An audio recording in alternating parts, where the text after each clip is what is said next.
My boss went to Vermont, and I'm not even supposed to be here today. No, just kidding. It's Flame Trench. We got moon updates for you. We got Crew 10 updates for you. We got relativity updates. Where have they been?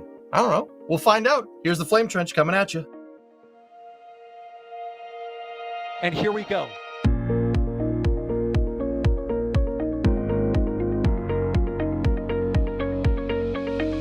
have liftoff. Propulsion continues to be normal.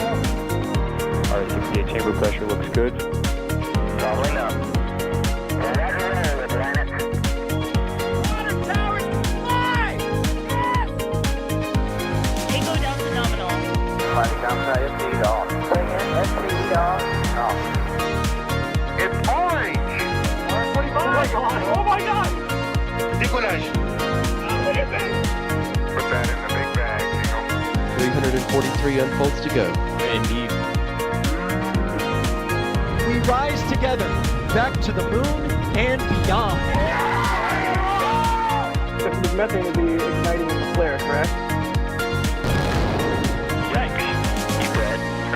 We don't need any more of these.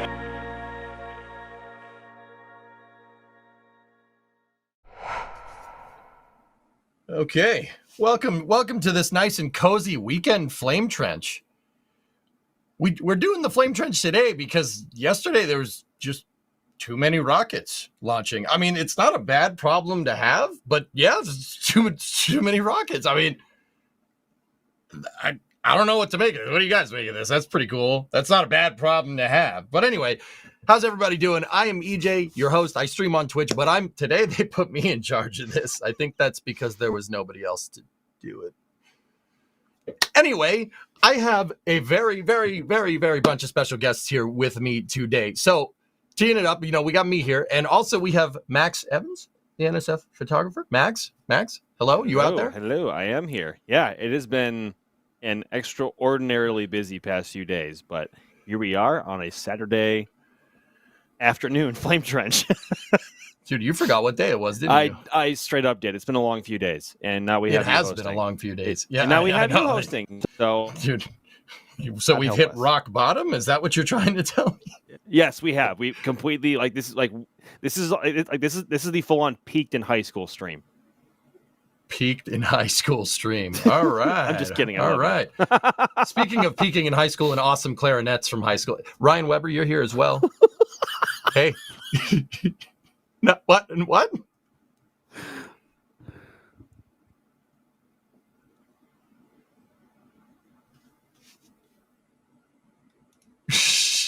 What's going on? So you guys know the drill.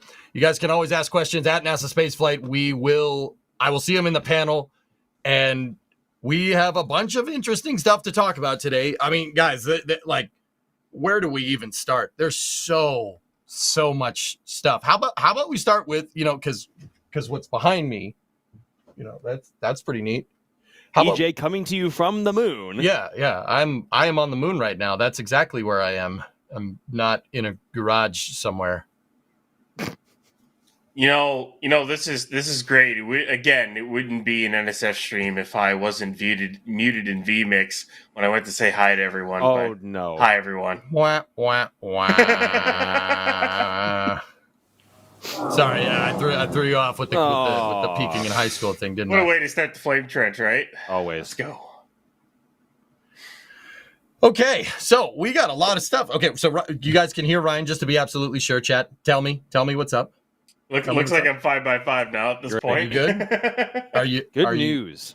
All right. Good news, everyone. Good news, everyone.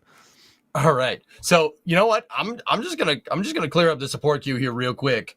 Before we jump into it here. You had Space Pope up there with 10 red team memberships because Space Pope, right? You had Wilbo Baggins with 5 red team memberships, and then you have Space Pope again blessing the dang trench, right? And then on top of that, what else? Is that 50? Is that 50 red team? Shh. I don't know what we did, but thank you. It certainly wasn't because what did we do for that? What did the three of us do to deserve that, right? Yeah, what? Wilbo had another 10. And then just now, Wilbo had 10 red team memberships. Thank you very much. So, all right, cool. I got all the beginning support queue out of the way. I want to make sure, we acknowledge when people give us money. That's probably cool. Echo Deal had $5. Oops, all rockets. Yeah, I know. Not a bad problem to have. So, guys, how about we start with moon updates? So there's been quite a few with Blue Ghost, hasn't there? Max, yeah, tell us your thoughts and feelings about this. So we had a little bit of a scare where it seemed that we lost communication with Blue Ghost for a period of time. In reality, the temperature rose on. So as the sun rose, the temperature on board the lander and all of its systems rose. And as a precautionary measure, they essentially just recycled and reset the system and shut down some of its onboard payloads and systems to conserve temperature as much as possible. And they've already they only kept 2 payloads active during the power cycles of the 10 on board. But those 8 that were shut down were already completed. So it's already been a home run for Blue Ghost as a whole. For one, reaching the moon safely on all 4, and also with all the amazing footage we've seen from it, including the landing and the actual eclipse. But to have so far 8 of its 10 mission payloads on board being successful and doing what they're supposed to do, they're miles ahead of everybody. And Intuitive Machines, God bless them, and they've had not the best results. And we've also had the unfortunate incident with Mission 1 from iSpace. So yeah, it was getting a little bit toasty, but that was purely a precautionary matter to ensure that all the onboard systems aboard Blue Ghost remain in an optimal state, and that obviously we do not want a lander cooking itself, because it gets very, very hot on the moon, and I want to say that's like 121 Celsius in the daytime on the moon, which lasts around 15 to 14 days. So obviously not something you want to have on your spacecraft. So go ahead. So you're telling me they shut down because the thing got too hot? They shut down some of the secondary missions on it? Is that what's going on there? Correct. A few Earth days after this began, the on board because all these systems on board could remain active for longer for each power cycle, and so they've met many of their mission milestones that they've had set up to this point, and it's so far, as said earlier, it's been nothing but a home run for them to this point. And Firefly as a whole, they're doing so well right now. And obviously, on top of this, they have Alpha out on the pad getting ready for flight over at Vandenberg. So they're just doing incredible things. As you can see, all the onboard footage and photos that we've seen coming back from the lander have been nothing short of spectacular, including all of the eclipse images that they released just yesterday. Absolutely. Is that the first time we've seen an eclipse from the moon's perspective? Ryan, EJ, help me out here. I actually think so. Ryan, can you recall? Chat, what do you guys think? I don't remember this happening. Ryan? I don't think we've ever seen it, especially not with a camera like that. I mean, maybe an orbiter might have caught it, maybe at some point, but I mean, you have to go dig and try to find that. But honestly, that is one of the coolest shots I've ever seen. Just because we saw it from our perspective. You see it on Earth. You see, the moon start to disappear. But you're seeing the sun disappear from the moon's perspective, which is like, okay, that's really cool. Like, and the fact that this is so, it's one thing to get a picture of this from the ground. Like, say, if you're on Earth looking up at the moon, you can get this picture pretty easily from like even just a basic point and shoot camera. But that photo that we were just looking at was taken from a camera on board the freaking lander, which is crazy enough, and to have enough, I guess, detail and pixels in the sensor to either crop in that much, or if they have that focal length available to them, is remarkable. I mean, obviously, since I believe Blue Ghost is the first successful lunar landing from the U.S. since Apollo 17 in 1972, and we've had quite a few attempts here, just even in the last 12 or 13 months between iSpace, Intuitive Machines, and now Blue Ghost. Blue Ghost is the only one to have landed on all fours, and they are still undergoing mission tasks. Like it's absolutely remarkable. It could not be going better for them currently, and the fact that they were able to power cycle a lot of their systems to conserve power and also save the lander from any high temperatures, so it doesn't cool itself or cook itself, I should say. It could not be going any better for them realistically. I mean, and not only Max, it's like, can it not cool itself? But the lunar surface is basically in a vacuum. There's trace amounts of atmosphere there, not anything useful. It's not like it, they could put an air conditioner on the side and just, convect off any heating problems. The heat stays in that thing. That you have to find a way to shed all that heat, because you can't do it with an air conditioner, right? Like that's correct. It's pretty darn impressive. And it can't be understated how difficult a mission like this actually is. It's not easy to do, but they seem to got it under control, And if anything, of all of the landers that have tried to land on the surface, like in the last 12 to 14, 15 months, they made it look easy. They did. They made it look absolutely like it couldn't have gone better. Yeah. Holy cow. It was so smooth. And I mean, something like this, well, next lander they make, find a way to put some sort of heat exchanger or whatever on it. I guess with I don't even know, trying to think what they do, but I mean, it helps to, make a better lander next time around, and they land it, and maybe they can put more stuff on it and it won't overheat because, they learned how to control it a little bit better. So it's one of those things. It's just learning. And the fact that they nailed it on their first try, it's the first ever commercial lander. It's probably one of the coolest missions that's going on right now, if not the coolest. It really is. Just because of all the accomplishments and achievements. And the shot of the lander sitting on top of the shot of the lander of itself with its shadow, and then you parallel that to Apollo shots is just it's just perfect, honestly. Actually, I'm gonna go over to questions here for a second. I was wondering. I asked chat. Has this ever happened before? It did happen on Apollo 12 and Surveyor 3. So this would be the third one. But I do believe Apollo 12 saw it while it was on orbit. Apollo 12 did land it landed at Surveyor 3 for people that want to know. Yep. That was pretty cool, right? But I mean, Max, you'll understand this. Like, it wasn't. They didn't have the same cameras they have now. That's for sure. No, camera technology has certainly made bounds in the last 50 to 60 years, especially when it comes to spacecraft. I don't know. Have we ever seen? Did it even grab photos of the eclipse? I don't even remember. I don't recall seeing any. I've never recalled seeing any pictures, but Chad was helping me out there. Anyway, so we talked about Blue Ghost. What about Intuitive Machines? What do you guys think? Do you guys think this thing tipped over? I think or did it kind of come down sideways, or did it land on the rim of the crater and tip over? What do you think?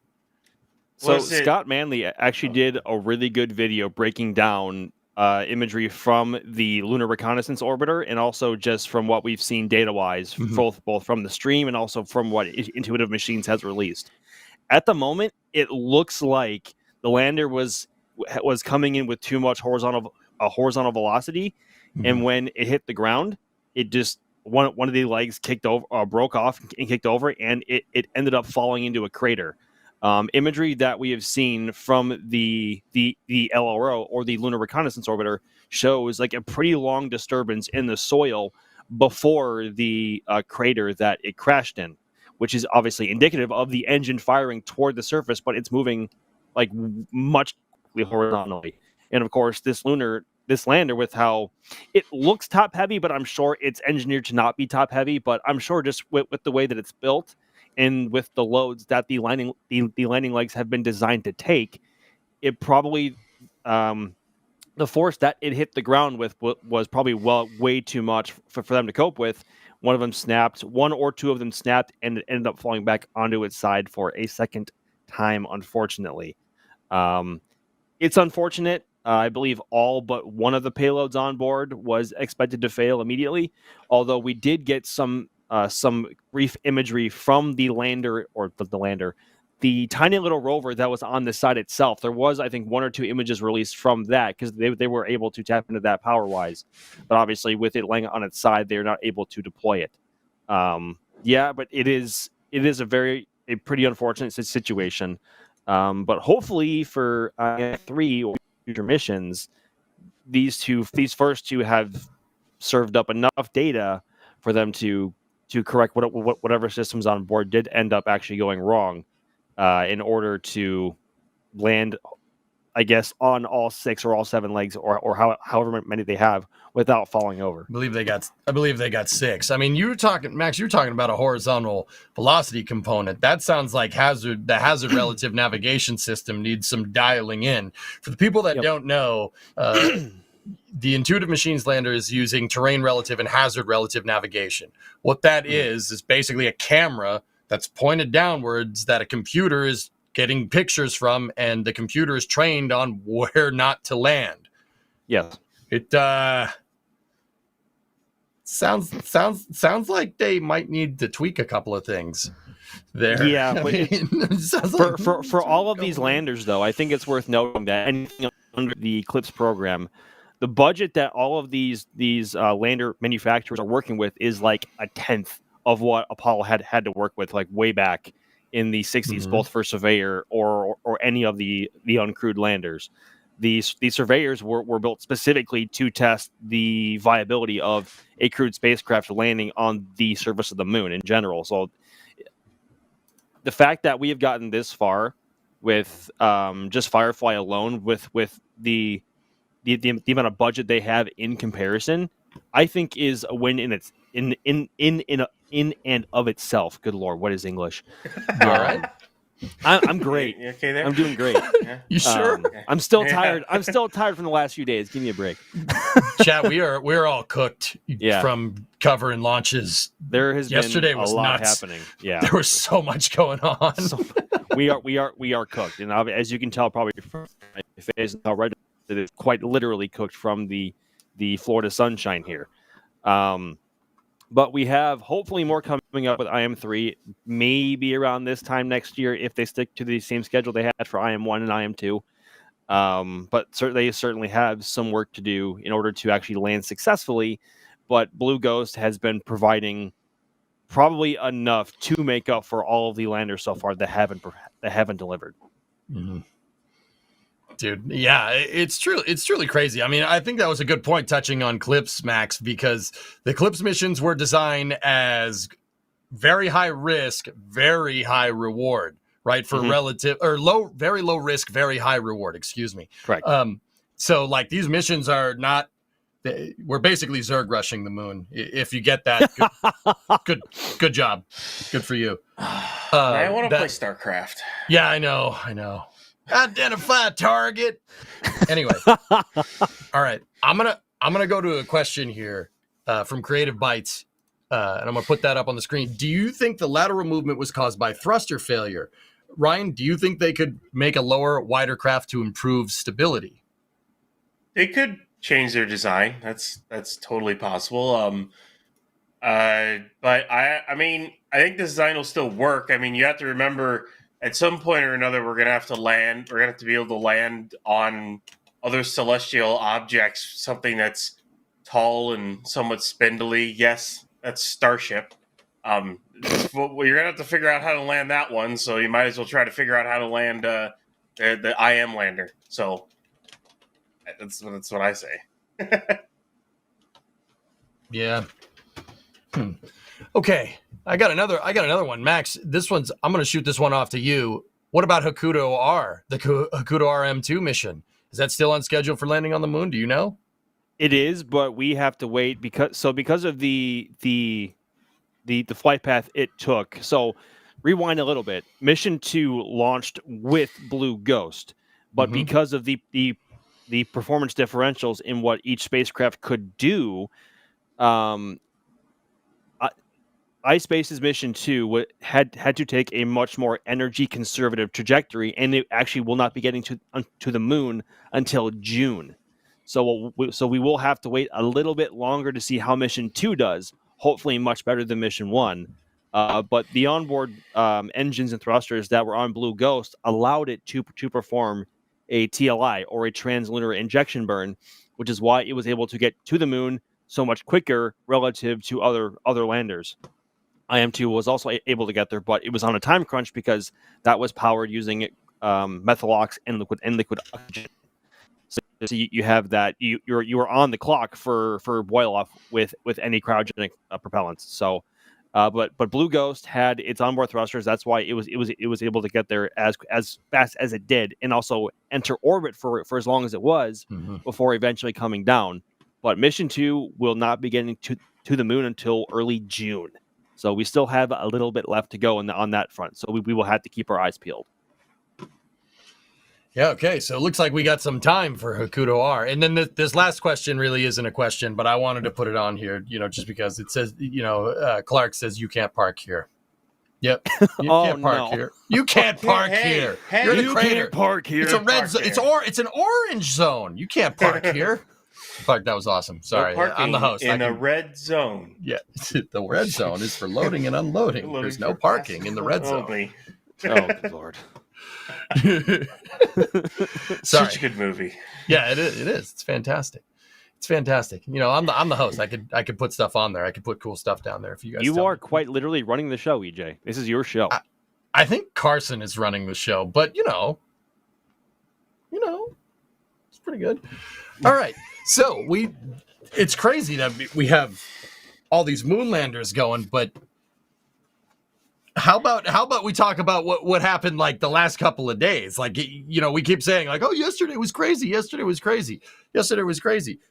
Ryan, were you keeping track of everything that was happening yesterday? There were launches coming at us hot and heavy. There were 3 SpaceX launches from their 3 pads within 13 hours of themselves or something along those lines. That's absolutely nutty. Okay, Crew 10. I don't remember the Starlink mission off the top of my head. It's 12-something. 1216. And then 1216, and then Transporter 13. So just kind of fired them off one after another. 3 launches in 13 hours. From all 3 Falcon pads. I mean, it's SpaceX. Is it surprising at this point they can do that? I mean, no, it's pretty awesome. Yeah. It makes me really happy. I don't know about you guys. Absolutely. And it's always cool to see another crewed mission go, another ride share, and I mean, it's Starlink. Starlink's still fun, Starlink is going to Starlink. Yeah, Starlink is going to Starlink. I can't get enough of that first photo from Crew. So that image looked to have been taken from on top of the Starship tower over at LC-39A, and this mission launched around 20-ish minutes before sunset. So that's why the sun is so low on the horizon and almost directly behind Falcon 9. But this top-down perspective over at Pad A is unbeatable. Like, we can only dream about this perspective, but Crew 10 also happened yesterday. It was supposed to launch on Wednesday, but due to a hydraulic issue in what appeared to be one of the transporter erector clamps toward the very top of the head, which is what actually holds on to Falcon 9 up until like the last 2.5 or 3 minutes of the count, they were having a hydraulic issue, not being able to retract one of the arms. And of course, with it being a NASA crewed mission, there are also NASA engineers and NASA consultants that are looking over all of the data and all of the systems. And somebody on one side said, I guess that issue is too much to work with, and they stood down for that attempt on Wednesday, which sucks because I was going for a lunar transit shot on Wednesday evening, which would have been glorious if it had worked out, but that's just a personal gripe. But obviously they fixed the issue, and they were yesterday evening at 7:03 p.m. local time here on the East Coast. And they should be docking to the space station tomorrow, before being able to hand off and send Crew 9 home on the 19th. EJ's Carson, what are you guys cooking up in the back channel there? What are we looking at here? Is this tracking footage from Crew 10? Yeah. It's a little bit of tracking footage. Wait a minute. I watched the post-flight press conference that was really late last night. Didn't they say they were docking today? I'm confused. Are they docking today? I thought it was tomorrow. Dude, I think it's today. I'm pretty sure. I'm sorry, it is today. So it's technically tomorrow UTC, but it's tonight Eastern. I completely misread that. That's my fault. No, it's all but good. Yep, it's tonight. It is tonight. Yeah, guys, I actually wanted to show like this booster that flew Crew 10 wasn't actually like particularly new, particularly old. Excuse me, it was brand new. This was only its second flight, but I think SpaceX, Max. I mean, you tell me here. I think SpaceX upped their optics game here. Some of these landing shots are just out of control. That booster was like, oh man, look at that thing. Look at it. For oh, go ahead, Ryan. Sorry. I was gonna say that's gonna be one of the last time. It's gonna be one of the last times we see a Falcon 9 possibly land on that pad. That's right. SpaceX is getting rid of it. They're letting the lease expire because they want to build pads around Slick 40, right? That's what I've been hearing. 40, and then there's also 39A plans as for well. 39A. Oh. That's gonna be the last. I mean, it'll be bittersweet to see those go because of course they've been landing there. But I mean, come on, seeing a Falcon 9 land with either the FSS or the crew tower at 40 in the background. Yeah, I'm kind of about that life. I'm good with that. just on this front, all of the media's cameras will hopefully be a lot closer to the LZ this time, as opposed to LZ1 and LZ2 as they are now over on Cape Side. So just selfishly, that seems like a much better prospect. But that is on the line. They landed at LZ1 yesterday. Also worth noting, there was what caught some attention yesterday is that panel that came off on the left hand side of the screen after Dragon separation. I believe John Edwards came on X yesterday or this morning, saying that this apparently wasn't a big deal, and that this issue would be resolved for the next Dragon flight. Go ahead, Ryan. It's, if I remember correctly, it's an insulation panel or a piece of insulation that comes off of the second stage adapter that goes to the trunk. And as long as it stays on and everything up until separation, it's fine. If it separates after separation, it's fine. So, yeah. So that, per the press conference, boys, that panel is actually something that's it's an insulative cover for the top of the liquid oxygen dome on Falcon 9. Now, if it's a regular cargo mission, there's a payload attachment fitting up there, and that thing just kind of sits in that, it comes off, and kind of, you never see this kind of stuff happening, right? Yep. Because the PAF is in the way. But since Dragon has a special PAF that's kind of ringed, right, when they separated, this panel came off. Now, Max, you were right. They talked about it in the press conference, and John Edwards who's a flight controller for SpaceX. He talked about it more on X. Everything up. Anyway, basically what that thing does is it's an insulator that's designed to be on top of the LOX dome. And getting that thing to adhere to something that gets really, really cold and really, really hot and really, really cold again, and then really, really cold and really, really hot in the vacuum, it makes it really hard to like mechanically adhere to the top of the dome. The dome gets really cold, it contracts, it gets really warm, it expands, and that's why we saw those foam chunks fly everywhere. Now, SpaceX did say that's not a big deal. They said they'll like duct tape it more next time. But yeah, speed tape or speed tape or speed tape. Speed tape. I said more speed tape. It'll work. Oh, more speed tape. Yeah. It'll work. So yeah, I mean, the crew 10 is having a couple of things here and there. There's that piece that came off, but overall, on the whole, it's pretty good. But it seems like Dragon's toilet has toilet-inted again. Toilet. To pull an EJ-ism. Yeah. This might not appear to be like the most alarming issue to some people. Spacecraft, especially with Dragon or any capsule holding 4 people, a toilet not working over a longer period of time is kind of a big deal. Especially on a place like the International Space Station, where at times you can have upwards of 13 people on board. And if you only have one functioning toilet on board, that can cause some major problems, either health issue wise, forestation, or just one of that one functioning system possibly being overloaded or having it subjected to, I guess it's more prone to failure, and also just causes congestion aboard the crew in terms of who can use it and when. But only having one toilet for a number of people is alarming. Having no toilet operational on a spacecraft is really not good. But as we know, Dragon should be docking tonight, so hopefully this issue can be resolved once they dock. But in the meantime, SpaceX has asked that the crew aboard Dragon do not use the toilet currently. Actually, I don't think we have mentioned the crew, the astronauts yet, have we? We have not mentioned the crew yet. Do you want to? I mean, it's worth mentioning. So obviously we have Commander Ann McLean. We have pilot Nicole Ayers, both with NASA. On the mission specialist side for JAXA, we have Takuya Onishi, and then for Roscosmos, we have Kirill Peskov.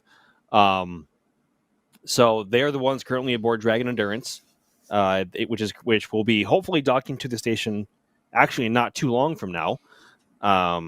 And once that happens, hopefully they can either get that issue resolved either with an onboard fix, or worst case scenario, they have to do an EVA. But I'm sure no astronaut is going to complain about doing an EVA. I don't think that EVA to fix the toilet. Ryan, do you? I thought I heard someone trying to talk. Oh no, I was just getting out of the way to blow your nose, but no. Hey, don't throw it in the toilet; it might clog. True. Never mind. Hey, that happens on planes.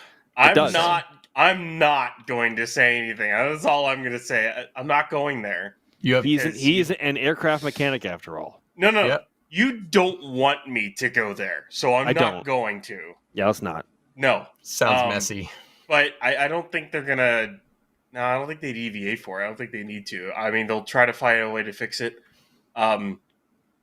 Luckily, the ISS has facilities for them to use, so they just got to get to docking and... Yeah. Now, fellas, there's other ways, but I don't think this is the first time this has happened with Dragon's toilet. I'm pretty sure I heard some whispers during Inspiration 4 of there being a leak with the toilet. So I don't know if this happened because they tried to mitigate the problems from Inspiration 4, if this is a different problem, if it's the same problem, maybe they're on septic. You don't flush certain things down the toilet when you're on septic. Mm-hmm. You know what I'm saying? Somebody laughed. Somebody laughed. Somebody out there's going, ha ha ha. All right. So yeah, we don't know. I mean, either way, Crew 10 seems to be going pretty well, right? A couple of bumps in the road there, but negligible problems. Everything seems to be going well, which is what we want to see, right? That's what we want to see. That's very, Indeed. Very important. And also, when they do end up docking and the crew of 4 is able to join the current crew on the International Space Station, that will have the opportunity to finally bring Crew 9 home, and as well as Butch and Sunny. Everyone has been waiting quite a while to have them come home, because obviously they were supposed to be up there for, what was it, 12 days? 8 or 12 days originally, and it's been 9, almost 10 months. So I'm sure they enjoy any amount of time they get in orbit, and they've had quite the extended vacation now. But a successful docking of Crew 10 will finally open up the window for them to come home. So that will be the main headline when that happens. And I believe currently they are scheduled to undock on the 19th. Yep, they're going for a quick overlap, right? Because they have logistic problems because someone dropped the Cygnus. Did you guys hear about this? Oh, shoot. So you're saying somebody was down with the Cygnus? No, dude, that took 5 seconds. Oh, come on. That was good. You had to. That was good. Come on. Yes. Okay. Yeah. Right, thank you, Carson. Thank you. So, guys, if you don't know, Northrop Grumman was shipping Cygnus down to the Cape, and somebody dropped it. Somebody like absolutely dropped Cygnus, and so that is they got to inspect it. They got to make sure it's good. So they moved some supplies over to the next SpaceX Dragon mission, right? And now there's the logistics for going to the ISS is a little weird over the next couple of days. So this is like usually, Max, you were saying this a little bit earlier. Usually, like they do like a week handover, but this was they're trying to condense it as much as possible, right? Yep. I think this is actually a record short handover period. Like I think I'm not quite sure what it is normally. Up a week, but I don't have the exact figures on me. But it's usually a week. Yeah, around a week, and this is over a period of days, like 2 to 3.5 days. So that is a very quick handover, and obviously because of Cygnus doing down with the Cygnus things, again. just whoops. What? Right, Ryan. Just Ryan. Whoops. What? Are you alive? Yeah, I just said, whoop. it's whoops. I dropped it. Sorry. Oops. Oops. Dude, you work in the Whoops. aerospace industry. Does this happen? Do people like drop the toilet if you have to replace? Oh, I broke it. Sorry, let's put it in anyway. I mean, Starship things happen. SN You drop things. I mean, Starship it SN9 definitely would like a happens. word. It definitely happens. You drop things, and then it's like, now I gotta replace that, or it's not great, but it happens. Has anybody like ever dropped like a CFM 56? Like, I dropped the motor. Sorry. No, Not while I've been at work, but I have heard stories of CF56 being dropped. I've heard stories of CF6s, even GE90s off of 777s. Oh, that's getting bad. dropped. Wait, what? Yeah, Oh, those. that's Yeah, I mean, it happens. Sometimes it's not even really human error. Sometimes it's a mechanical failure of whatever chain or hoist system you're using to lower the engine down. Sometimes it fails and the engine drops. And yeah, it's not great because like a GE90 is like $40 million. So it's not great. It's not But great, it Bob. happens. Not great, Bob. Not great, Bob. But it happens. Not great. Yeah. All right. Well, accidents happen. It's one of those things. You can't be perfect. I mean, I remember they also mislocated an SRB segment from Vega. Remember that? it wasn't an SRB Remember that? segment. They threw a stage in the trash. Uh huh. It was literally found by a dumpster or something. Yeah. They found. Yep. They threw flight hardware in the trash. Literal flight hardware. Yep. Accidents So- happen. All right. Cool. Crispy in the back channel. The support queue is going off. I'm going to clear the support queue. This is a little mini game that I play when I host this stuff. I am going to lightning round this stuff. We got Echo Deal with a $5 super chat. Oops. All rockets. Yeah, that's not a bad problem to have. It had a plethora of Falcon 9s. We had an Electron. There's more Falcon 9s to come. It's amazing. We got a crew docking. It's amazing. It's awesome. Thanks for that, Echo. I appreciate it. So the next one coming from Simon. I got one. Yay. Watching. You got, a store purchase. Here we go. Watching from literally week 1 of NSF on YouTube. Keep up the great work. Thanks, Simon or Simone. I don't know how to say the S with the squiggly line over it. I'm sorry. This is the part where people that speak other language start messing with me. They're like, hey, EJ, say this. And I'm like, Reichsgeschlussverfahren or something like that. Your what hurts? Yeah, sorry, I sneezed. Your waters. All right. We got Phil with 2 pounds. It's all going off. Love the flame trench. Thank you for being here, Phil. Appreciate you, man. Wilbo with 10 red teams. 10 red teams like a boss. Dropping that 10-pack in there. And then dropping another 10-pack in here. Max, we got to drink all this. Just 10 packs. We got 10 packs. We got 20 packs. There's another 20-pack here from Wilbo. I'll be We're right gonna have over. to drink. Oh, yeah, dude. Come on up. It's a party. Right? And then Wilbo with 1 red team membership there. And then Mr. Mike Alpha Tango Sierra, Mr. Mats, dropping in 50 red team memberships. We're not done. This is number 50. I said 50 memberships, not 49 and a half. No. What are you talking about? This last red membership's not so bad, man. You take 80 from 200 and we make a deal. Subtract 80 from 2. No one knows what I'm talking about. Cool. We are moving on. All right. Steve Kalovic, $5 super chat. Oh man, seems like a poopy situation. Oh. Now, did they actually say poopy or a different word? No. He said a different word. Okay. And it's like up on the screen now, too. I should probably get rid of it.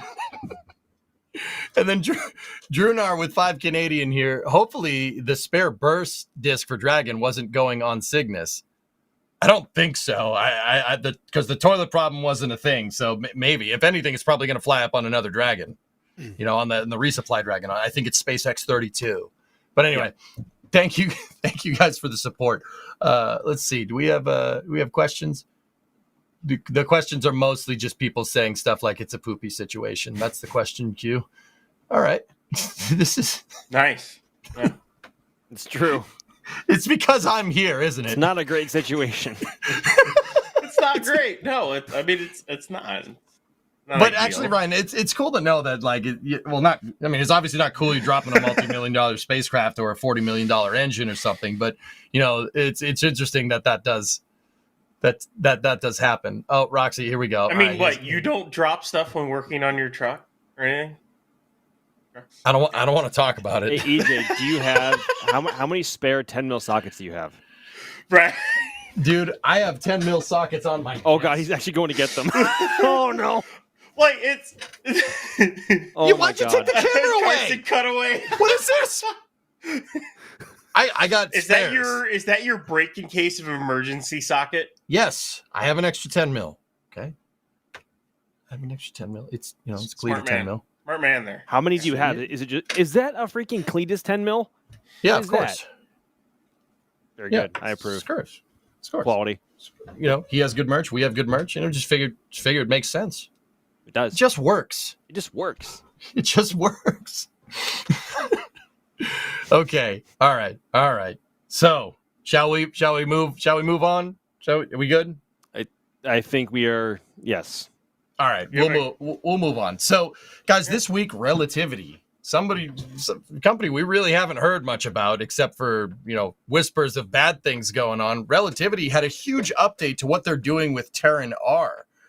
It seems that Relativity has not abandoned their kind of 3D printing breakthrough that they did with Terran 1. They're still using it in some capacity, but it seems like they're kind of moving to a different type of design here. What are we talking about here? I'm seeing like billet barrels there, billet aluminum barrels. What do we got?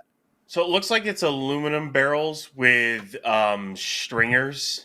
They're actually using stringers welded on rather than doing a kind of. It's still partially like the. Oh man, I forgot what it's called, but it's the same kind of square-like structure that even Vulcan uses. It's a billet orthogrid. Yeah, I think they're using 7000 series aluminum lithium, which is pretty much industry standard, or maybe they were 2195. Either way, it's a much more conventional approach, right, Ryan?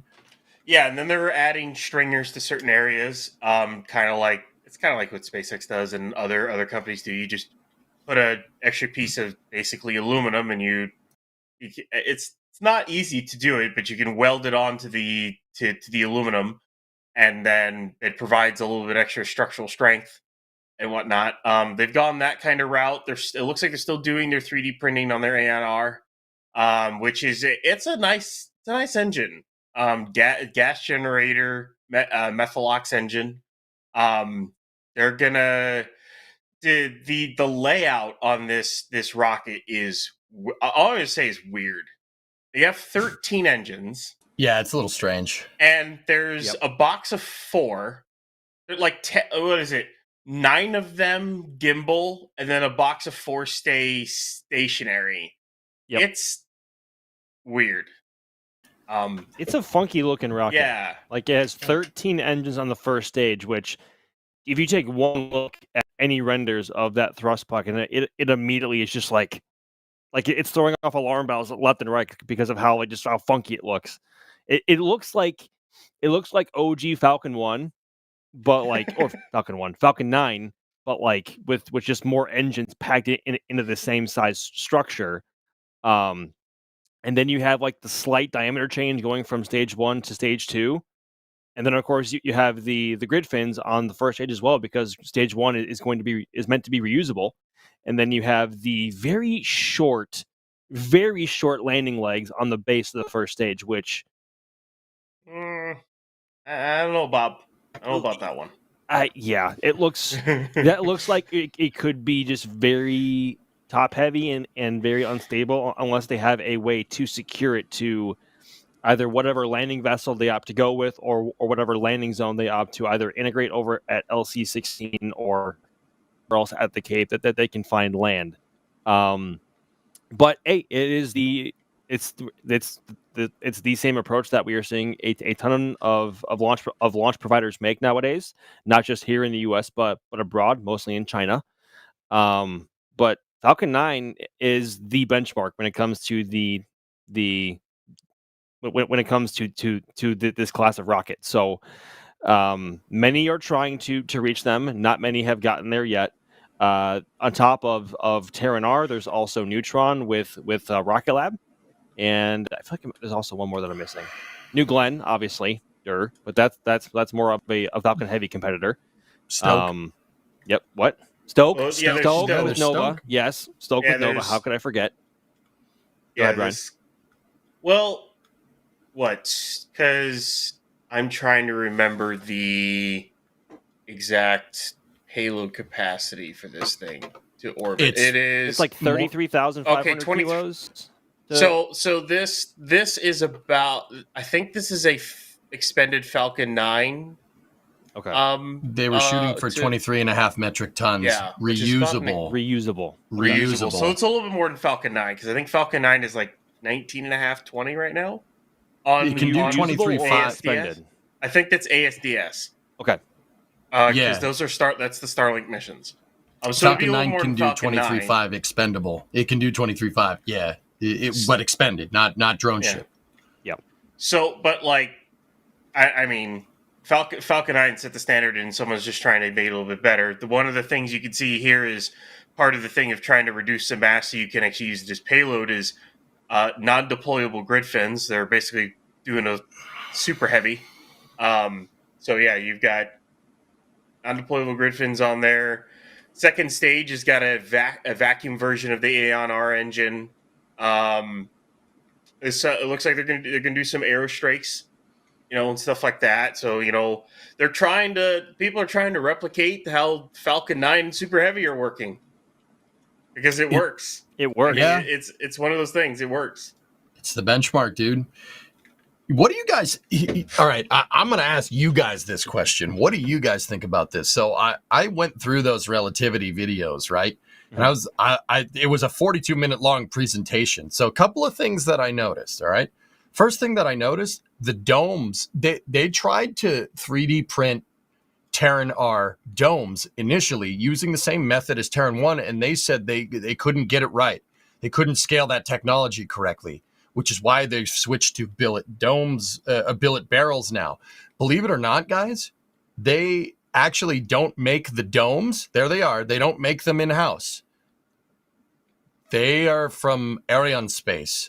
Those domes and the fairing on Terran R are from Arianespace, which is very interesting.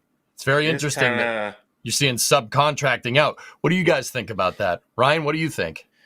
I wonder if once they get Terran R up and running, like they really, really get it going, I wonder if they'd try to switch over to everything in-house. If they really, get it going, actually get the cadence they want to, because I think they were talking, 50 to 100 launches a year is what they wanted to do by cap.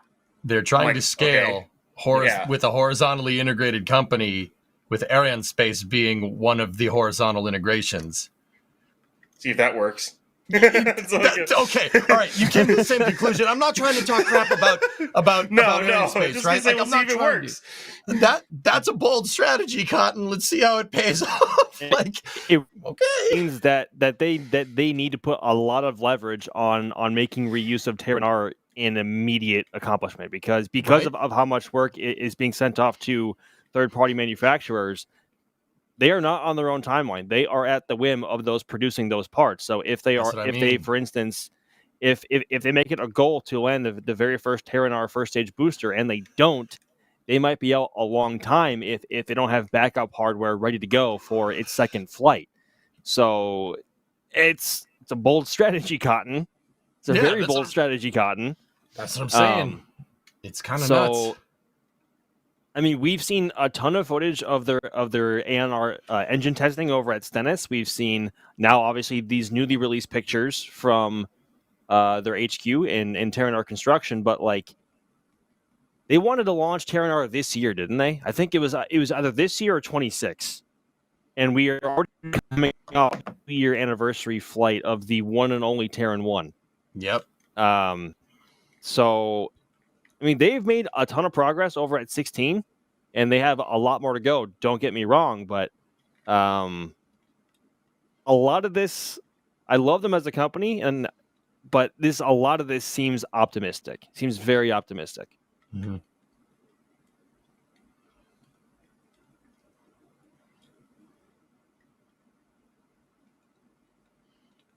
Yep.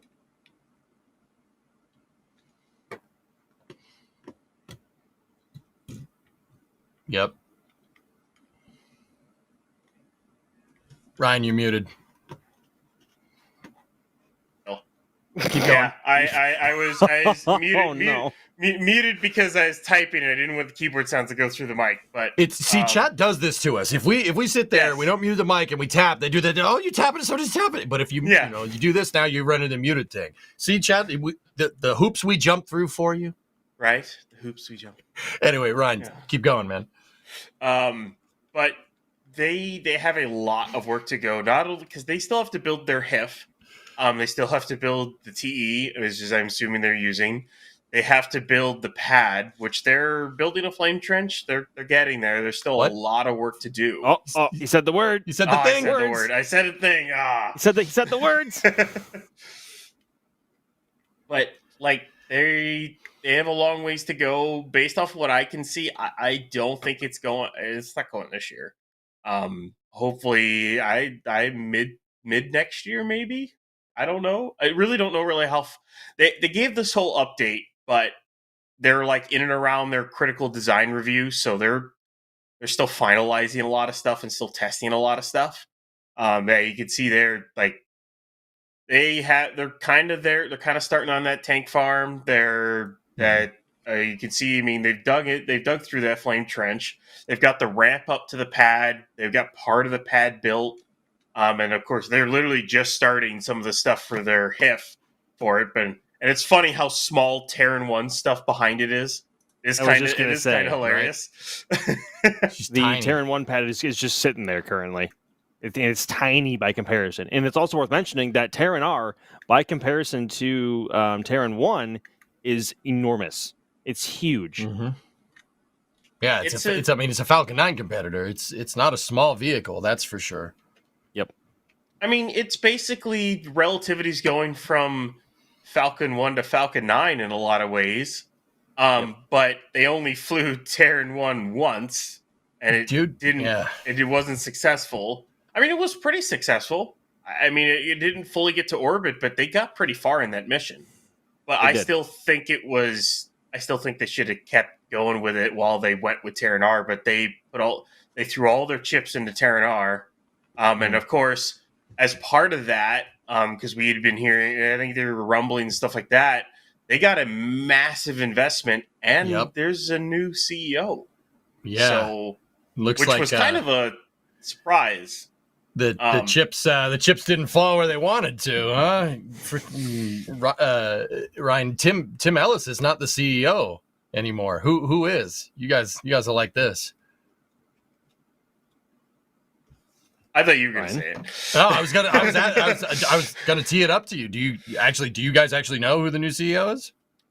You know, I said it, and then I'm trying to remember his name off the top of my head. He used to be CEO Google. So, Eric Schmidt. Yeah. I'm not a businesser, right? Like, not a very good one. Businesser. Yep. Yeah, you want somebody to speak good English, find a languager, okay? No, I'm no business guy, but you know, the pivot to Terran R after one, you know, very, very useful data wise failed Terran 1 flight seems to not be the right move, and that seems to have resulted in a hostile takeover. Am I looking at this right? Like, I think Eric Schmidt invested in everything, and am I reading too much into this? Maybe not. I just don't understand. Go ahead. I don't know if I don't know if hostile would be the right word to go by it, but it's alarming. And also, I think he hasn't been in charge, at least in a CEO position, since like what, 2013, 2014? 2011. This is the first time he's 2011. Yeah, man. And so the time he's stepping back into that role since, and that wasn't even for any aerospace company. It was for a tech company, in which maybe run the same. They may be run way different, and timelines are way different. It's certainly a head scratcher, and there's been a lot to head scratch about over the last year or so. But this is the biggest update we've had in quite a while. Yeah, and of course we wish them all the best. But we still are left scratching our heads a little bit because there's still a long way to go. I wish them all the best, but I'm not sure how you're going to scale to the numbers that they want with a horizontally integrated company like that. I mean, I would love nothing more than to be proven wrong. Please do it. With all of these launch providers moving to a mid-sized rocket like a Falcon 9 competitor, the Falcon 9, before we know it, is not going to be here anymore, and that entire market is, in theory, going to move all the way to Starship, because Starship can do more than Falcon 9 for a fraction of the cost, in theory, once it's in service. Okay. So it's a big question mark as to when these launch providers can actually bring these rockets to service certified, and where Falcon 9 will be in that time, let alone Starship, because the biggest question mark in all of this, or the two, are how long is Falcon 9 going to remain in service, and two, when is Starship going to become fully operational? So I think if Stoke and Relativity have success and they're able to get contracts, I think they'll be fine. And I think they'll still be able to get contracts. Assuming the rockets work, they've got the funding, they keep going, I think they'll be fine, because Falcon 9 does a lot that Starship even can't do right now and won't be able to do for a while. Like, I don't know, take crew to the ISS or take crew to a space station. Starship's going to be incredibly hard to do something that with, because the sheer mass that it has. It's kind of hard to dock to something that's smaller than it. It can present some problems. So it's a lot easier to just use a capsule. And, well, there's Falcon 9 to do that. And then when it comes to if you want to put a payload that's, straight into GEO or something like that, I mean, and it's a smaller one, I mean, you can still use these smaller rockets. Well, you could probably use Starship. Depending on, the payload and whatnot, Starship might need a refuel in order to pull that off. And that takes time. And, of course, it's more money that a company's going to have to spend, because I've always wondered how, Starship, yeah, it's great and all, and it's going to be cheap to do a single launch. How is SpaceX going to charge for refuels? How are they going to do that? Like, how are you charging for refuels to other orbits? They're not. They're going to charge for refilling. Refilling. Thanks. You got to use the official language. Okay, for refilling to other orbits, but like it's one of those things. It's like how that of course is going to add to the cost, because you're also having to talk about using up the depots and stuff like that. I honestly still think smaller rockets like that will still have more than enough market to go with. Because Starship is not the be all end all. As much as it's really, really cool, it's definitely not the be all end all. Yeah. Do you think that? I mean, everybody's making Falcon 9 competitors right now, dudes. Do you think someday we'll see Starship competitors? If down the road, like, oh no, my Starship is smaller, it's better than yours. I mean, the amount of resources needed to make Falcon 9 better are one thing, but you need almost an exponentially amount more to make a Starship competitor. And the only ones that could potentially be in about to do that would be Blue Origin with maybe a bigger version of New Glenn down the line, maybe New Armstrong, maybe. So that will take a lot more time and a lot more resources and a lot more. Go ahead, AJ. I was going to say, how do you know about that? It's been talked about. Has it? Name's been tossed around. It's been tossed around. This is all hypothetical. We're in a hypothetical No, I'm just messing with you. We know. I was like, what? Like, I'm not talking about anything. Oh my god. Okay. Sorry. Chat went off too. They said New Armstrong. Yep. That could be. Yeah. I mean, I want to see that. I want to see that. What do you think about Project Jarvis? Like, we're on the subject. What do you think? You guys think they're trying to build a Starship competitor? I mean, maybe. Who knows? Or at least some type of reusable second stage or something along those lines. I mean, the thing is why not? Why not make a reusable second stage? Mm-hmm. It's one of those things. Is like, why not try? I mean, if it doesn't end up working out with the size of the rocket that you had, then it doesn't end up working out. But if you have the money, you have the capital, you have the engineers, try it. See if it works. It's one of the things that's like, with reusable rockets, it's like, yeah, you could go ahead and just make an expendable rocket. I mean, rockets, yeah, it's rocket science, but you could go ahead, throw together an expendable rocket and try to get stuff into orbit. But if you have the capability, if you think you can do it, try to make something reusable. You'll save money in the long term. SpaceX has proven it. As much as people doubted it to begin with, SpaceX has proven you save money in the long run when you reuse, especially reuse fairings, reuse boosters, you reuse all that stuff. You save money. And you can also get a high flight cadence because you don't have to build a new vehicle every single time you have to launch. Granted, they have to build a new second stage every time they have to launch, but it's not like having to build a new first stage with 9 engines, 9 Merlins, and then every single time. So I always say when it's like, why not try? See if you can do it, and if you can try to compete, do it. SpaceX is ahead, and a lot of people are trying to catch up. Blue's definitely got deep pockets. They definitely have the resources to do that, right? Mm-hmm. Anyway, speaking of awesome resources, you guys know that shop.nasaspaceflight.com. That's an awesome resource for getting really cool merch. Look at what I did. Look at me.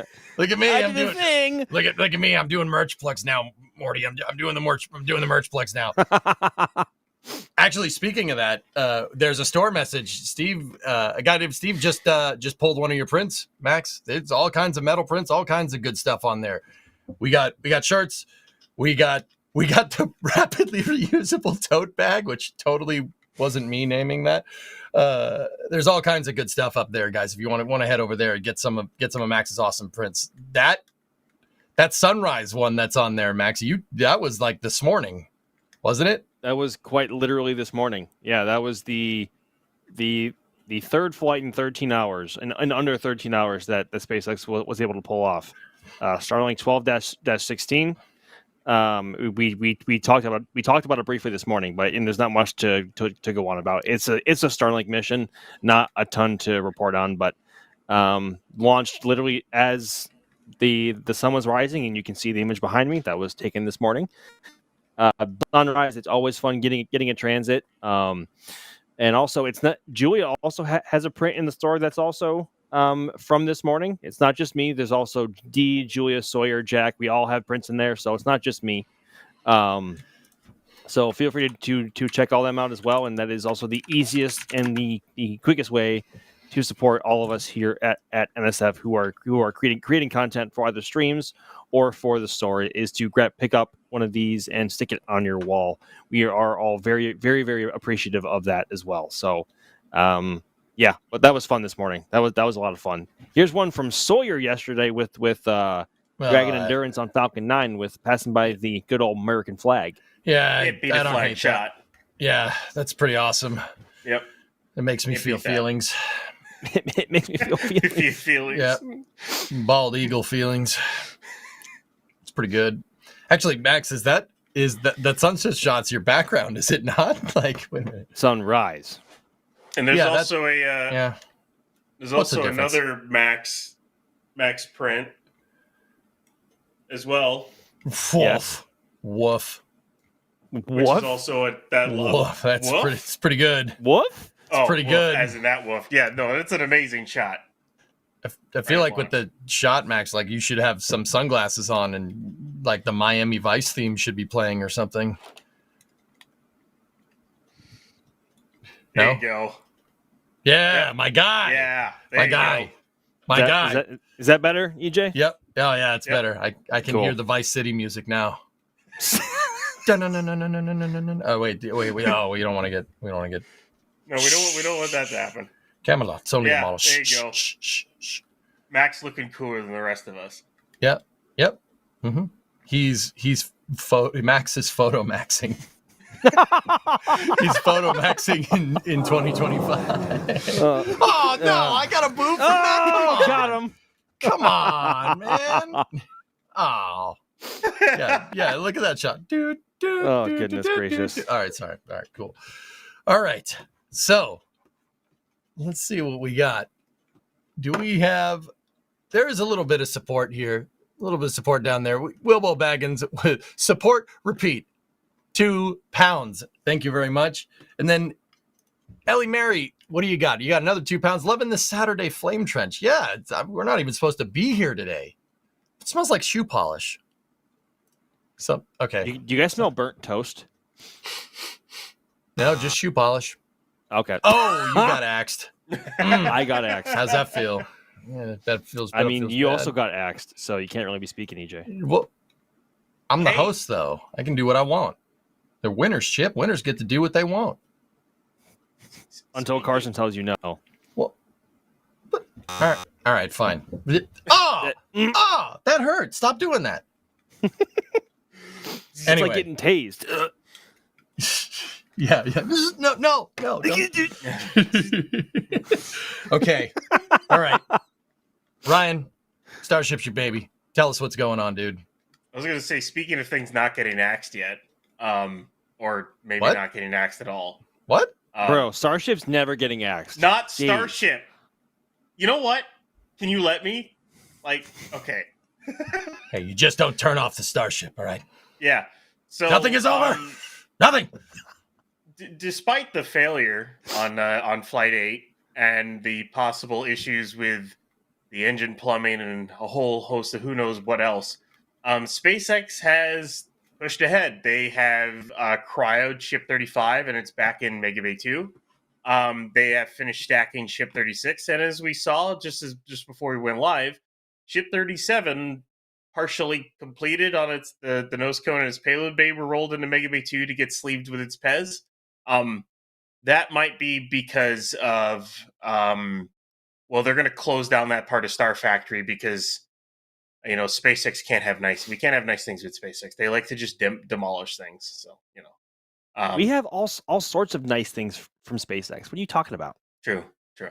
But it is kind of interesting. I think SpaceX is just pushing ahead right now. They're just trying to get as far as they can with these ships. Whether or not they know if they can retrofit any things onto them, as a result of the failure on Flight 7 and Flight 8. It's going to be kind of interesting to see because if it can't be retrofitted, that means 35 and 36 are scrap. But of course, we're not there yet. So, let's hope we don't go there, which means that because the next flight would be delayed by a decent amount, just to say the least. But I'm hoping they can retrofit a change onto those transfer tubes and the prop system on Block 2. It's a fun engineering challenge having to combat harmonic resonance. It's not easy, especially when it's really, really hard to test it on the ground. But we're going to be waiting to see what SpaceX does over the next couple of weeks. If they're still following Ship 34's timeline, 35 could be ready for a static fire in about 2 weeks. So I think we'll have to watch out for that. So And the booster, that yeah. could mean that we're in for another minute plus long static fire. that the static fire doesn't really do anything though. Is But the a thing. longer So one, maybe. I don't think they're going to do a longer one, dudes. I think the best way to get a long duration burn on one of these things is to send it, and that's why we saw Flight 8 blow up. So What do you think? when you Also, there's this. yeah, I saw that. Whoopsies. Whoopsies. Yeah. I mean, in all fairness, it could just be a new position that was added. It doesn't have to mean someone got fired. We're just jumping to conclusions, but it is quite interesting timing, I guess we could say. Yeah, so guys, if you didn't see this, then sorry, I don't mean to interject. I was like, Carson, put this up, it's applicable. And he's like, why are you doing this? And I'm like, I'm sorry, man, I'm sorry. Anyway, so SpaceX had a job posting for a propulsion engineer, specifically dealing with plumbing on the ships. As Ryan was saying a little bit earlier, that is the exact problem. At least we're suspecting, based off of what we heard from SpaceX, that's the exact problem that SpaceX seems to be encountering here. I don't know, Max. I mean, you said it's bad timing. I don't know. It's interesting timing. Interesting timing. Yeah, that's right. Ryan, what do you think about this? You think they haven't figured it out and they're like, oh man, we really screwed up? Or do you think it's like, okay, we found a way to mitigate this, but maybe down the road we get a better version? Well, what they did on Block 2, so originally it was a single transfer tube going down, and then at the bottom we basically had three pipes that separated out from the bottom of that transfer tube. Mm-hmm. Each of those pipes went to a separate RVAC. That's how they did it before. On Block 1. Now, on Block 2, they basically took that pipe, same diameter, is what it's from what we can tell, same diameter, and they stretched it and vacuum jacketed it and took it all the way up the LOX tank, all the way to the common dome. It might be a little bit too spindly, and it might be vibrating, especially once there's no LOX anymore in that tank to deaden. Because I don't know, when you stick something in a bunch of fluid, it kind of acts like a good vibration damper. And when you lose all that fluid, you lose your vibration damper. And these failures are happening once the LOX tank is nearly empty at the end of the ascent burn. My guess is what's happening is those have got like a shake to them and are vibrations. Because they either aren't structurally strong enough or they don't have enough reinforcements. They aren't, as far as we can tell, they're not tied to the tank wall like the booster one is. The booster literally has wires that go from the transfer tube to the wall of the tank to basically kind of hold it in place. But and then, they have these vibrations, and then along with the engine vibrations and everything else, something hits a resonance in a snap of a finger and can break something loose, break a line, and then when you go back and look at Flight 8, there is it's like T plus 7 minutes 50 seconds. They do that cut to the engine section where you see that hot spot on the RVAC. The other thing you can see is a gigantic fire that's spread throughout that engine bay. Because they're not dumping gas. They are literally dumping gallons of liquid oxygen into the attic and engine bay. Because at that altitude, it just turns into a gas and can have other gas catch fire. They're just dumping it down there. That's basically what's happening. That needs to get fixed, obviously. So it's going to be kind of interesting to see how they do it. Now, with that being, the issue, because they're leaking a bunch, this job posting gets a little kind of interesting. Was it because someone, I don't know, I don't really know if someone got fired, or is it because they're looking for, more ideas or something like that? We don't know if it means that they don't know what's going on. Maybe they just put another job posting up. It could mean nothing. It could also mean everything. But it's also worth noting that the V2 ship as a whole is nowhere near where they want it. V2 still has a long way to go in its development, especially its Q is ultimately designed to eventually utilize the Raptor 3 design. Like Raptor 3 is not specifically for version 3. And mind you, we are running on some of the last Raptor 2s out there that are made as SpaceX moves into Raptor 3 production. So this, I think they Go got ahead, a lot Ryan. more Raptor 2s than we think they do. We were seeing numbers in the 540s okay, or whatnot on even Booster 15. That still means that you need at least 66 engines to Mhm. go on to Booster 16 and Booster 17. Yep. Not to mention the other ships that they got to do. The highest number we have seen is 569. That was as part of the Raptor 3 announcement when they did the comparison between it's Raptor 2 number 569. That's the last one we've seen. I'm assuming they're into the 600s now, well into the 600s, possibly even the 700s. I don't know what their process is of what engines they use, what engines they don't use, but I would assume we are well into the 600s at this point. I don't think Raptor 2 is an issue, but in terms of where Raptor 3 is going to go, I don't think it's going to go on this type of ship. I think the ship that it'll go on will be it's like a version 2, it's like a 2.5 or 3. Basically, whenever they nail down the Block 2 design, so whenever they have the transfer tubes figured out, they have their plumbing figured out, heat shields figured out, they'll extend the ship a little bit more. So maybe extend it by 10 meters and stick 3 more RVACs in there. And that'll be your Block 3. If they want to extend it more, they'll extend it more down the line. But I think that's what they'll need. I think that's what they're going to do. And of course, in order to launch that thing, you're going to need a booster with Raptor 3 because at that point, that ship becomes too heavy for a Block 1 booster to launch. At least not at the thrust to weight ratio they would want. We'll just put it that way. Don't pull an NG1. Yeah. So whoops. So Ryan, you think they're gonna completely redesign the ship? You think this is actually a question from Sirat? I'll put it up here. Assuming a repeat of Flight 7 and 8 results scatters debris all over the Caribbean. Will SpaceX have to scrap the current Block 2 design? Will the FAA step in? When are we going to see Block 3? Do you think we're going to see a Block? You think they're going to be like, Block 2? No, just finish the ones we have. We'll make when do you think that's in the pipe, dude?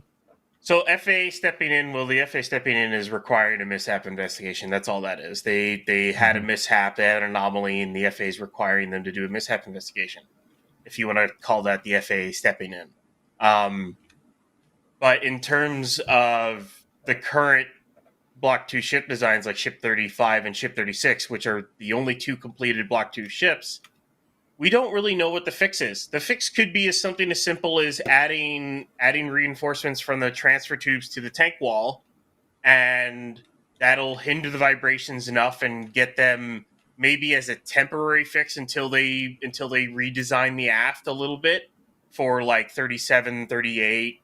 I don't say 39 because I haven't seen any hardware for 39 in like 3 months. Mm-hmm. So I don't know where that ship is or what that ship is doing. We'll just put it that way. It is kind of odd. They're into tiling 38, and we haven't really. We think we saw the methane header tank of 39, but that's it. We haven't seen a new nose cone pop up in 3 months. Basically. Okay, all right. I got an interesting question here. Yeah. You think they're not? You think we haven't seen Ship 39 put tiles on it because maybe it doesn't have tiles in the design? Well, I'm saying we haven't seen hardware, period. We haven't even seen a nose cone for 39. Oh, okay. There's a chance that 39 could be that Block 3 ? That stretched Block 2. But if I'm them, if I were working at SpaceX, I'd go, let's figure out Block 2 before we try to stretch this more and go to Block 3. You've got a problem right now. You can't get past ascent phase. And for a rocket, if this was a re-entry issue, that's one thing. Mm-hmm. But they can't even, right now with the current ship design, they can't even deploy a payload. They can't because they can't get there. So they need to figure that out. Mm-hmm. I was more alluding. or even test the heat shield variations that they have on it. Yeah. Once again, whether it's on 35 or they push it to 36, the heat shield team is going to have to go through and do that entire thing again for a third time. Yeah, feel bad for those guys. Same with a lot of those Starlink demos. Oh yeah, the Dumbling team. Sorry, boys. You'll get it though. You'll get it. And it's one of those things. It's like there's a lot of questions up in the air on what SpaceX is going to have to do with this. But if there was any company I would bet on to figure it out, it's them. Mm-hmm. I mean, there was another rocket that had a vibration issue with it, or monarch oscillation issue with it, which is Pogo, was Saturn V. They had it on Apollo 6. It took them 8 months again to fly. I don't think it'll take SpaceX that long. We've got our knowledge of rockets and computers and everything has advanced a lot since then. Do they fly again in what was it? Elon had said 4 to 6 weeks. No. I think so. They do that. I don't think they do it that quick. You think so? Maybe 2 months. Yeah. I mean, they could. The real question is we don't know. They might have a fix. There's an entire possibility they already have a fix for it because they learned a lot more from Flight 8. It's entirely possible, and they're getting this far on these ships, and they're going to retrofit it. It's entirely possible, but we just don't know. I mean, because it's all behind. It's all in Mega Bay 2, so we can't see them work on it. Yeah. So. They were under a minute from Seco on Flight 8, so they got a little bit farther into flight than they did on Flight 7, so there's that much more data to compare to what they have on Flight 7. So, yeah, for all we know, they very well could already have a fix, or at least an idea of fixes in mind for either Ship 35 and or Ship 36. But I still can't shake the feeling or the idea that Raptor 2 in particular doesn't have anything to do with this. Like, I know, Ryan, you said that you were confident that Raptor 2 was a non-issue. It's the one... well, it isn't the one variable. It's a brand new ship, but... When you look... Go ahead. When you look at the Block 2 ship, and you look at the issues they're having, you go to the cause, which is the leaks. And then you go through Block 2 ship and you go, okay, what's the biggest thing that they changed in regards to the propellant plumbing? Well, it's the transfer tubes. But there is also the thing that Raptor has had a leak problem from the start. A lot of times it's from the attachment point. As far as I know, it's the attachment point to the actual dome itself is what's been leaking a lot. It also comes with the fact that you're running an engine at such a high pressure and you have seals. Seals aren't always perfect, especially when you run it at such a high pressure. Now, some of those should be fixed with Raptor 3. I don't know about the mount, the leaks at the mount. But the Raptor has always had a leak problem. This goes all the way back to Starhopper, even all the way back to SN5, SN6. You could see fires in that. You could see some fires going off in that engine bay just from leaks from methane. They've had an issue with this, and it's a thing they got to solve. Will they? Yeah, they will. I mean, it takes a lot of time. When, as EJ said, this is iterative design. You know, you try a fix, see if it works. If it doesn't, you try something else. They'll get it. It's the other thing of this is the most complicated rocket system anyone's ever tried to design before. Let's be honest here. I mean, just the size of the. I don't think people really understand the size of that LOX tank on Starship. It's those big. Those transfer tubes are about as long as the ones on Saturn, the S1C stage. Like, this isn't like, oh, it's a small little rocket. No, ship is huge, and so are the problems that come with it when they arise. Like, they're not small issues, and it's also having to retrofit an old engine design to work with a new ship design, which is while the older style engine has finished production, but they have to make it work on that old engine style until Raptor 3 is up and ready to fly. So, and also I'm sure again, ship two is nowhere near where they want it to be, so they have a long way to go on that front as well in terms of optimizing weight, optimizing performance, optimizing heat shield and flap design. They think they had that solved, but again, they haven't gotten far enough into flight to really test if they've achieved what they wanted to. So, yeah, Block 2 has certainly not had the easiest start to life, I guess we could say. Now, fellas, actually, I'm curious to get your opinions on this. I'm just listening to what you said, and now I got other questions. Like, Ryan, you said at the beginning when we first started talking about, Starship, when we get, kind of the Starship portion of the flame trench, if you will. You were talking about, in that footage, you can see fire. You could see the fire, like that footage on the back of the Starship, looking at the engines, you see fire everywhere, right? Now, refresh my memory, did we see fire in that spot during Flight 7? I seem to recall Flight 7, the fire kind of being in the attic area, and we're seeing some flames propagating out of the wings, right? Like, we didn't, because we didn't really get a shot of the engine section during that time. So I'm willing to bet money they also had a fire in the engine section on Flight 7. They just never showed it. I think the extra vents and the nitrogen, I think the extra vents might have helped slightly. I didn't even really know how much it helps, because when you're at that altitude, there's basically no atmosphere. And when you look at that picture, you can see what are small mock diamonds from the sea level engines. You really shouldn't be able to see that at that altitude. It's a good point. There's a lot of outgassing there. The only way you see that is if you have a massive amount of gas that's basically allowing something to be compressed. Like, you shouldn't be able to see that. I mean, but you can, and there are 3 Raptor vacuum engines on the edge of the sea levels, which could provide enough pressure to see mock diamonds from the sea level. So that's probably not an issue in itself. That's just the way it's been designed. And also, if they're going to throw on 3 more RVACs, like, that's going to be those mock diamonds are going to be even more pronounced. Look at that you fire. Can just see the amount of outgassing. You should not be able to see that prominent of a mock diamond. Well, the reason why I bring it up is because I'm wondering if the last test, I mean, you said there's definitely fire in the aft section on Flight 7, but see, I'm wondering if, maybe it moved from the attic to the engine bay here. Like, maybe they solved the problem where they were getting leaks at the attic, and maybe this was in the engine bay, and that's why they had a problem here, because they just actually pushed the problem downstream, Now I'm wondering, because SpaceX, the point that I'm trying to get, like, this is kind of the overarching thing where I'm trying to go with this. Mm-hmm. It very much seems like they're not slowing down. Like, there's no doubt that this is kind of a gut punch, right? Flight 8 blowing up, right?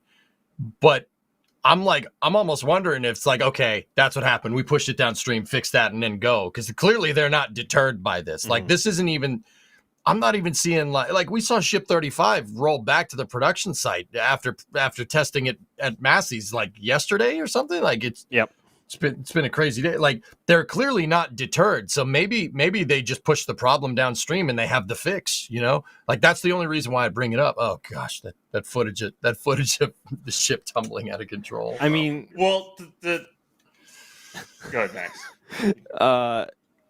For a company like them that wants to achieve the cadence that they want to, and in order to achieve what they've been contractually obligated to do on HLS, you need to be able to fly a lot, and you have to be able to push through these problems with the hardware you already have and be able to fix what you need to iteratively as it comes. So, like, you can't stop.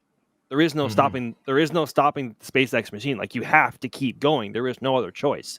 There is no out here. There is no big pause to sort your design for hardware that's already built. You have to make do with what you have, and perhaps in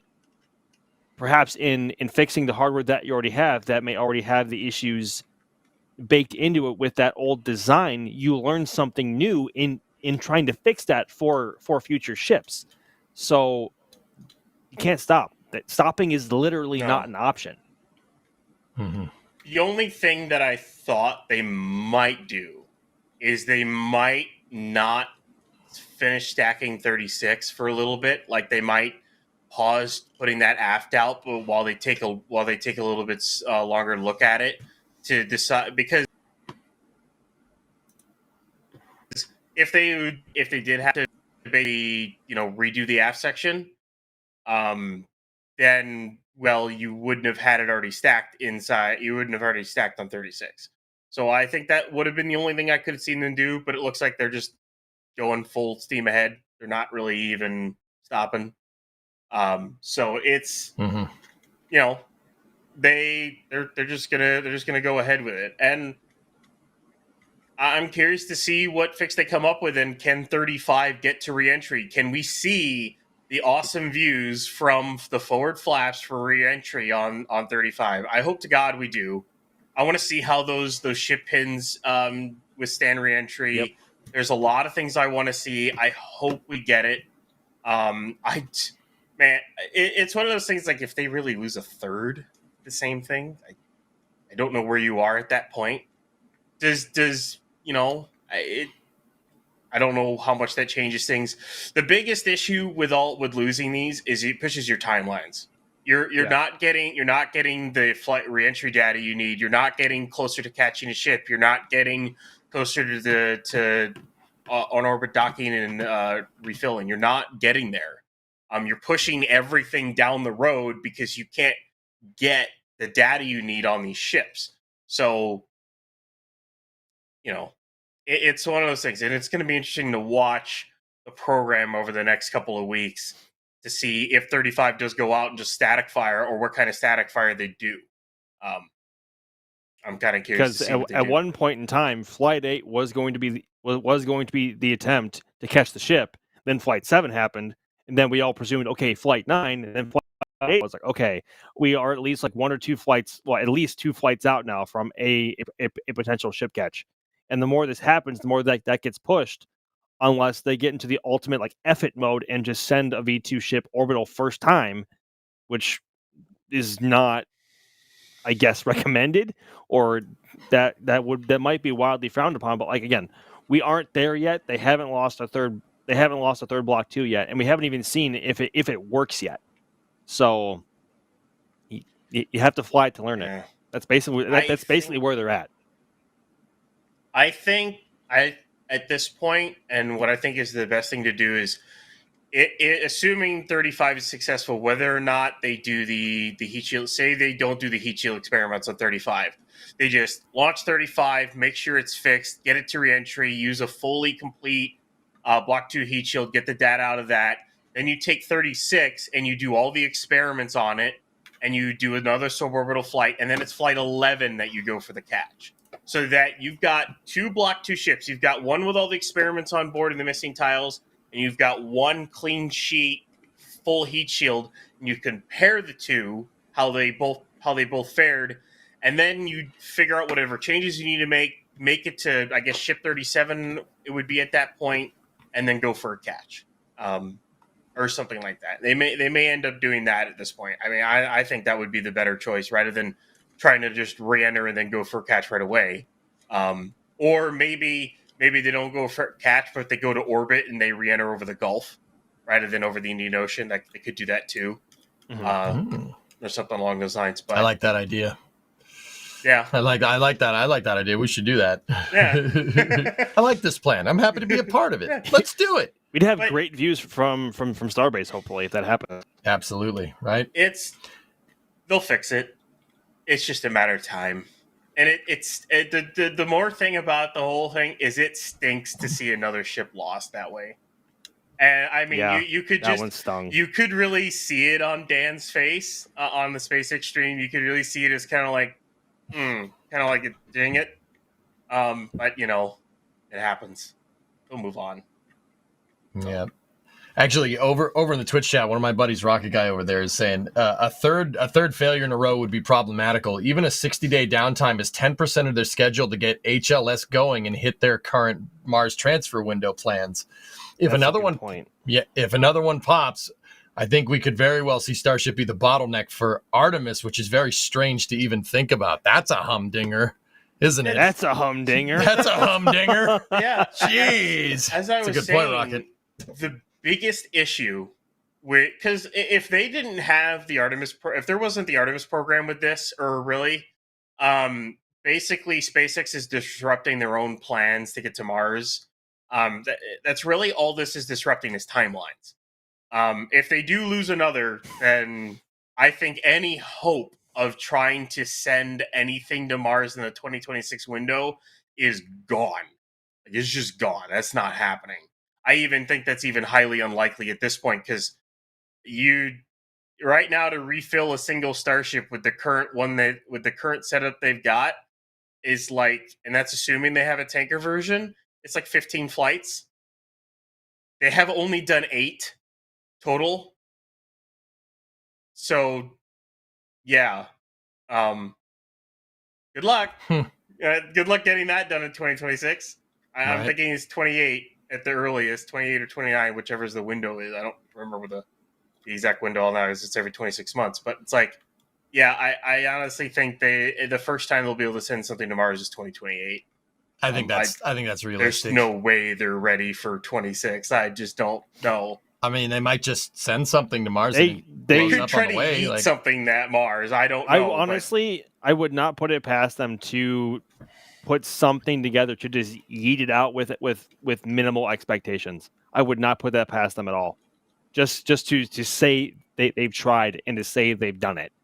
So I mean, you can't rule them out. It wouldn't hurt. Like it's not exactly what maybe we'd want to see in terms of the actual like later progress that we want out of Starship, or what NASA wants to see, or what others. But like, if they can get something out there and get something flown, that's a win in itself. So I wouldn't put it past them at all.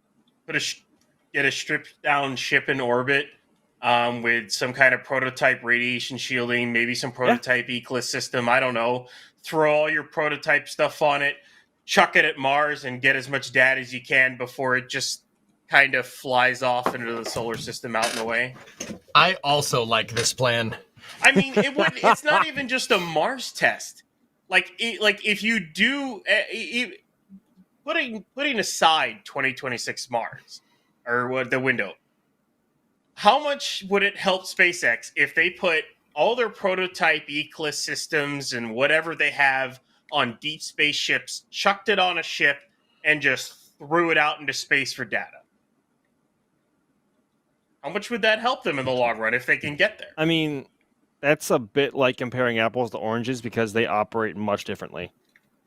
I mean, it's kind of an iterative design. You throw something on it. If it doesn't work, you try it. You throw another one thing. You just throw another one out there. I don't know.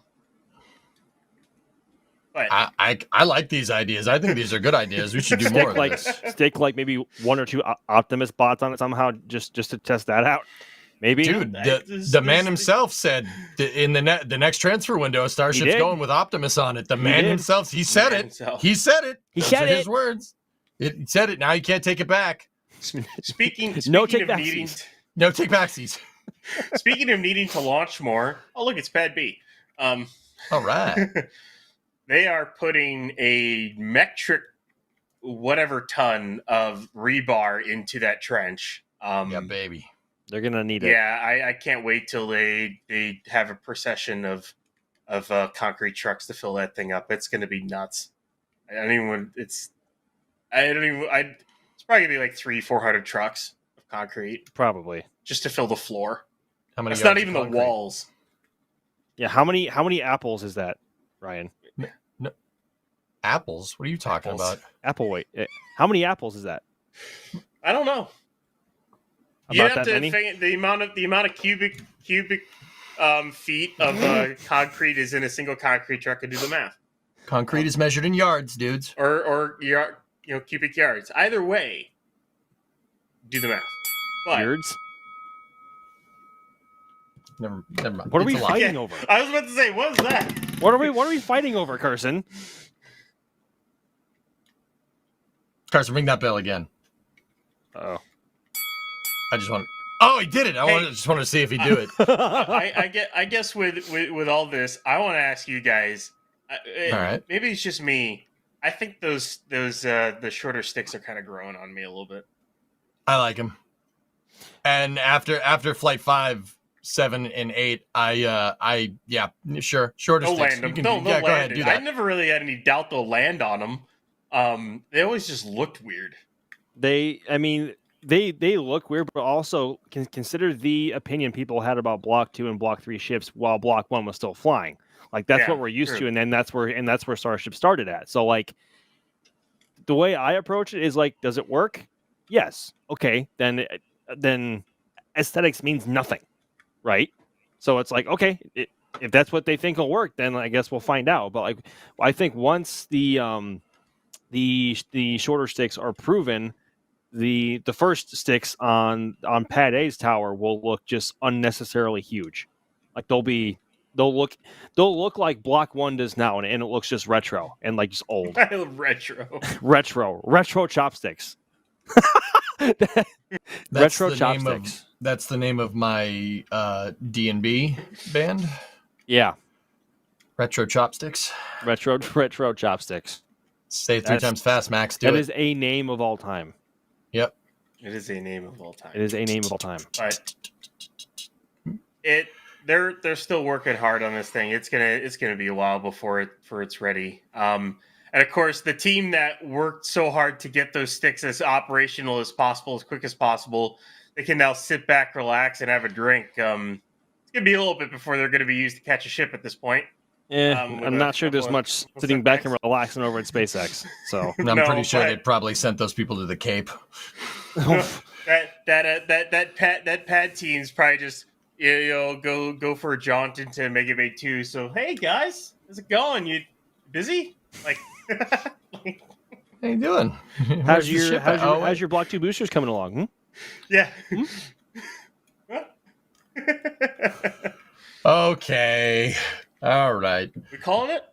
Yeah. I think that was good. That was some good discussion, guys. That was some good trenching. That was good tension. Not bad for some Saturday action. I think not bad for some Saturday action. We're not even supposed to be here today. We're not. I just want to point out. I just want to remind everybody again. We're not on overtime. Yeah, exactly. You think Chris B pays us overtime? Come on. Yeah. Oh, Hi, Chris. hi Chris. He's like, hey, what are you doing? I'm like, don't worry about it. Don't worry. Fired. Anyway, guys. Well, that's going to do it for this week's Flame Trench. We will be back on Friday next week at the normal time. I hope you guys appreciated it. It was a good time. Are we gonna, like, Carson? How do we do this? Are we gonna do the gift things? Or are you gonna play us out? Like, do we have to thank everybody? Like, I think we should thank everybody. Gifts today. Man almost said frame trench. Frame. Man almost said frame trench. Yeah. We don't have any gifts. No gifts today. LSR is with the chopstick team today, taking a break. Sorry, now LSR probably hates me too. All right, so okay.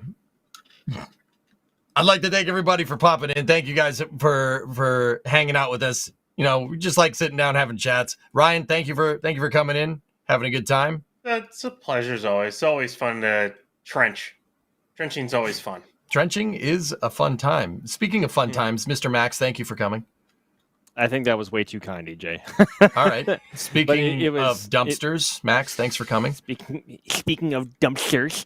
Oh, gee, yeah, he's mocking me now. He's mocking me now, Chad. I am. So that's what I have to deal with. Battle, but thank you very much, everyone, for coming to hang out. It's been a pleasure as always, and we'll get back next week.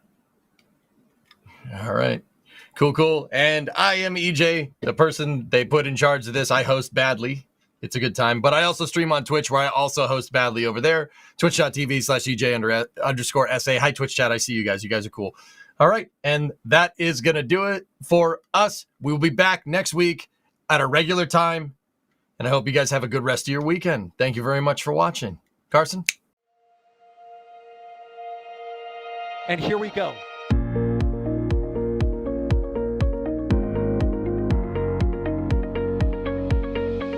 We have liftoff. Propulsion continues to be normal. RCPA chamber pressure looks good. Doubling up. Roger, planet. Water towers, fly! Flight comes EST off. Say again, ST off. It's orange! Oh my god! Oh my god! Décollage!